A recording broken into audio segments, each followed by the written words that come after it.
ಹರಿ ಓಂ. ಎಲ್ಲರಿಗೂ ಯುಗಾದಿ ಹಬ್ಬದ ಶುಭಾಶಯಗಳು.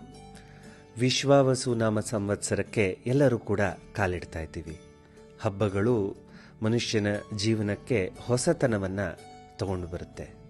ಹಿಂದೂ ಸನಾತನ ಧರ್ಮದಲ್ಲಿ ಎಲ್ಲ ಹಬ್ಬಗಳು ಕೂಡ ಒಂದೊಂದು ಮೌಲ್ಯಗಳನ್ನು ಸೂಚಿಸುತ್ತೆ. ಯುಗಾದಿ ಸಮತ್ವವನ್ನು ಸೂಚಿಸುತ್ತೆ.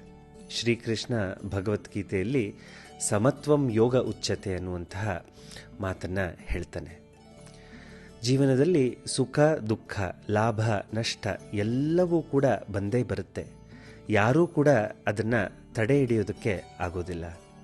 ಜೀವನ ಹೀಗಿದ್ದಾಗ ನಾವು ಎಲ್ಲವನ್ನೂ ಕೂಡ ಸಮತ್ವ ದೃಷ್ಟಿಕೋನದಿಂದ ಸ್ವೀಕರಿಸುವಂತಹ ಮನೋಭಾವವನ್ನು ನಾವು ಬೆಳೆಸ್ಕೊಳ್ಬೇಕು. ಇದು ಒಂದು ಕಷ್ಟದ ಸಾಧನೆ. ಆದರೆ ಪ್ರತಿನಿತ್ಯ ನಮ್ಮ ಜೀವನದಲ್ಲಿ ಎಲ್ಲವನ್ನೂ ಕೂಡ ಸಮತ್ವ ದೃಷ್ಟಿಯಿಂದ ಸ್ವೀಕರಿಸ್ತಾ ಹೋದಾಗ ಈ ಒಂದು ಮೌಲ್ಯ ನಮ್ಮದಾಗುತ್ತೆ. ಈ ಹೊಸ ಸಂವತ್ಸರದಲ್ಲಿ ನಿಮ್ಮೆಲ್ಲರಿಗೂ ಕೂಡ ಶುಭವಾಗಲಿ, ಭಗವಂತನ ಆಶೀರ್ವಾದ ಪೂರ್ಣವಾಗಿರಲಿ ಅನ್ನುವಂಥ ಮಾತನ್ನು ಹೇಳ್ತಾ ಎಲ್ಲರಿಗೂ ಮತ್ತೊಮ್ಮೆ ಯುಗಾದಿಯ ಶುಭಾಶಯಗಳು. ಹರಿ ಓಂ ತತ್ಸತ್.